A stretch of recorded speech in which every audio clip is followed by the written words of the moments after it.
Okey, yang pertama sekali Dun Air Molek ni adalah merupakan dun yang di pinggir bandar. Walaupun di pinggir bandar, tidaklah terlalu jauh dari bandar, masih juga dalam kawasan perbandaran, tapi lebih kepada suasana kampung. Makanya sini banyak kampung, banyak perumahan kampung, suasananya adalah suasana kampung.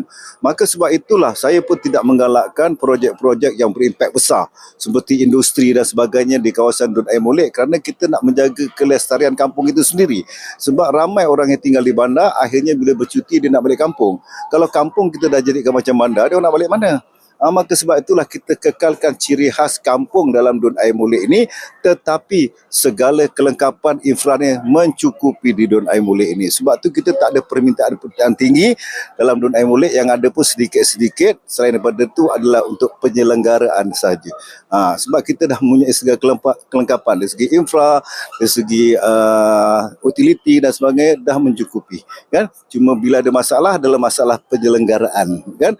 Untuk yang berimpak besar memang tidak ada di sini kan. Cubanya kita nak buat kelainan, contohnya saya nak highlightkan dan memohon kerajaan negeri untuk dibina perkampungan komplek warisan Jawa Negeri Melaka di sini.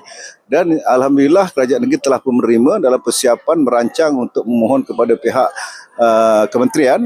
Dan dalam masa yang sama juga kita akan membuat sebagai starting dia, kita akan membuat rumah adat yang mana telah diluluskan, tender pun dah dibuka, kontraktor pun dah dilantik, akan dibuat untuk rumah adat Melaka tu jadikan contoh dulu. Jadi sebelah kita ni sebenarnya ini adalah rumah ataupun balai untuk warisan Jawa pada dalam ini kita pun ada. Jadi aktiviti mereka berkumpul di sini. Bukan apa, tujuan dia adalah untuk menjadikan satu tarikan baru, produk pelancongan baru dalam negeri Melaka ini kan.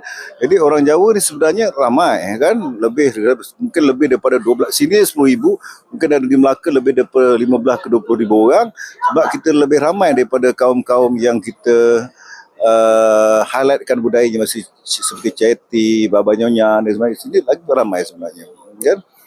Baik, itu saja. Terima kasih banyak.